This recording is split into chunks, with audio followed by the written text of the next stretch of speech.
The media just realized something. Donald Trump's pick over VP JD Vance is no pushover, and we got to see the most glaring example of that in this contentious interview with NBC's Kristen Welker, but that's just the start of it because there seems to be a new attack vector going on against Trump with the so-called Project 2025, and I don't think anyone is exploring it as deeply as it needs to be, so that's exactly what I've decided to do, using JD's response as the perfect tangent to do it. Subscribe to the channel for more discussions like this, and let's take a look at what he said before I tell you more about it. This is what Donald Trump said last year about wanting to target his political opponents. Take a listen. I will appoint a real special prosecutor to go after the most corrupt president in the history of the United States of America, Joe Biden,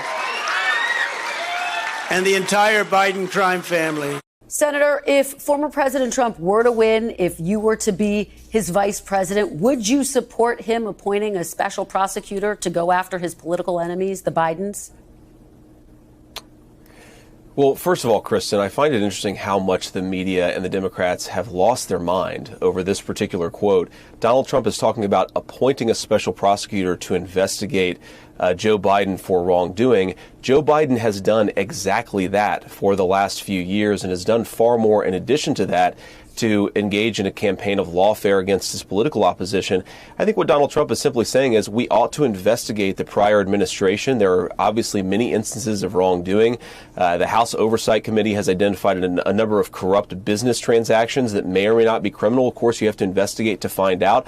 So I think Donald Trump saying, look, let's do the basic work of investigating wrongdoing is a totally reasonable thing for him to do. And frankly, the Biden administration has done far worse. So if you think that what Donald Trump is proposing is a threat to democracy, isn't what Biden has already done a massive threat to our system of law and government? There's a layer beneath this conversation that's resulting in much of the talking past each other that you see. It's that on the surface of it, speaking strictly in terms of legality, yes, the United States president has the power to appoint a special prosecutor, but the moment that subjective political partisanship is factored into the equation, Kristen Welker fails to realize that she's just giving ammo to JD Vance to talk about someone like Merrick Garland and, going back, even Robert Mueller with the Russia collusion investigation, after the infamous laptop from hell scandal that has embroiled the president's son after 2020, as well as accusations of potential conflicts of interest when Joe Biden was vice president. There's hardly anything you can say against such an appointment from Donald Trump until it actually happens and trespasses the legal boundary. I want to talk to you about the Heritage Foundation. It's a conservative think tank in Washington. It shapes the agenda they would like to see in a Trump second term. The president said this after the Supreme Court's ruling this week. Take a look. We're in the process of taking this country back. No one in the audience should be despairing. No one should be discouraged. We ought to be really encouraged by what happened yesterday. We are in the process of the Second American Revolution, which will remain bloodless if the left allows it to be. Do you support those calls for a revolution, and would political violence ever be justified? Well, of course, political violence is never justified, Kristen. You'll have to ask the president of the Heritage Foundation to defend his remarks if you'd like to do that. I will say, look, the Heritage Foundation does a lot of good work. It does a lot of things that I disagree with, a lot of things that I agree with. But the Heritage Foundation is a nonprofit organization that works on public policy, and I think it's an important part of how D.C. functions and operates. We'll continue to have important conversations in the Republican Party with a whole host of think tanks from the right and from the left as we craft public policy. That's the way the city works. And again, I'm not going to be the person who serves as the spokesperson for the Heritage Foundation. I don't have any affiliation. You know what's most interesting as it regards Project 2025? It's that the Democrats seem more concerned and obsessed with than even Donald Trump, who's trying hard to distance himself from the massive 900-page policy proposal book that he's likely never even read. Even just this week at the DNC, we saw Democratic leaders try to make that connection between Trump and Kevin Roberts, alleging that it's a playbook to turn Donald Trump into a dictator. If you skim through Project 2025, you realize how the conflation can take place. For example, one of its proposals for the U.S. executive branch is to turn the thousands of civil servants and bureaucrats and reclassify them as political appointees, which can come and go with the change in presidency. On the face of it, it's easy to read that as trying to increase presidential power, but from another angle, it also tries to do away with the system of deep state entrenched status quo by uprooting the permanent bureaucratic class with each president. Whatever the interpretation may be, I think JD Vance did something ingenious here, which is to retain a degree of plausible deniability and not tie himself to any supposed project or foundation he does not understand Trump himself has so far refused to attach himself to the foundation, which is why he wrote on Truth Social a few days ago saying, and I quote, "I know nothing about Project 2025. I have no idea who is behind it. I disagree with some of the things they're saying, and some of the things they're saying are absolutely ridiculous and abysmal. Anything they do, I wish them luck, but I have nothing to do with them." And that approach is certainly beneficial when you look at some other proposals of Project 2025 that go against what Donald Trump has explicitly stated as his policy position on something like the issue of abortion. Among the things they are calling for is reversing approval of the abortion pill mifepristone, but Donald Trump says he supports access to that pill, actually. Do you support access to abortion medication as Donald Trump does?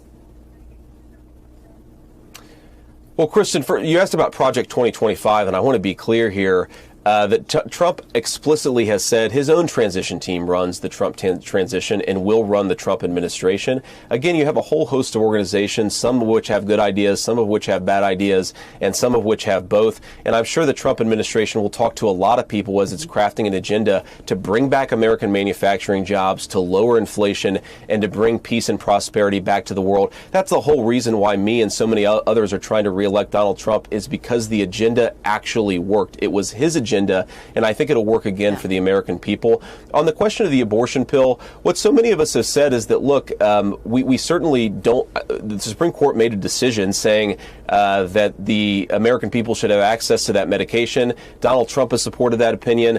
I support that opinion. I think it's important to say that we actually have to have an important conversation in this country about what our abortion policy should be. Politically speaking, it's true that Donald Trump's softening of the stance on the issue of abortion is done more for electoral expedience, and it's hard to blame him because despite the fact that he's taken heat from the more conservative Republican quarters for it, having a hardline stance on abortion in Roe v. Wade was driving centrist and swing voters to the left, and that's what partly contributed to a loss at the 2022 midterms for the Republican Party. The easiest way to do that for Trump was to distance himself and say that the abortion issue has now gone to these states, and he doesn't want to comment more on it. And that's exactly what he's done. It makes no sense for him to reverse that attitude completely and throw his weight behind the hardline abortion stance that Project 2025 takes. That's just one of the many points of friction between Trump and the project, only making it less believable that there's any connection between them. Before I let you go, can you say unequivocally here and now that you will accept the results of the 2024 election no matter what they are? So long as it's a free and fair election, Kristen, of course we will. We will use constitutional processes to challenge issues if we think there are issues. But if it's a free and fair election, we will do what the Constitution requires. We will respect the results, and I expect those results are going to be to re-elect Donald Trump. It was a free and fair election in 2020. Donald Trump took his concerns to court. He lost in court, but he still has not conceded. Do you understand that when you refuse to commit unequivocally, that feeds into people's concerns, skepticism about the nation's electoral process? Well, Kristen, I don't agree with that, actually. I think that feeding into people's concerns about our electoral process is that one half of America's political segment, they won't support legislation that makes it harder for illegal aliens to vote. They won't support universal voter ID in our elections, even though you have to present ID to do almost anything in this country. I think taking people's concerns seriously about election fraud is the way to reinforce security and confidence in our elections. This is going to be a trick question that you're going to see asked many times as we speed closer to the election. And again, there's that middle ground you siege from JD Vance, which is exactly how to deal with the mainstream media. There's no need to give questions like this more fodder to print sensationalist headline news, and that's partly what was lacking in Donald Trump's previous vice president, Mike Pence. Whatever the case may be, this interview was perhaps a snapshot and a template for what we're going to see more of moving forward. Let me know in the comments if you think JD Vance handled it right, because facing the media is something he'll have to do more if he ends up as the vice president of the United States.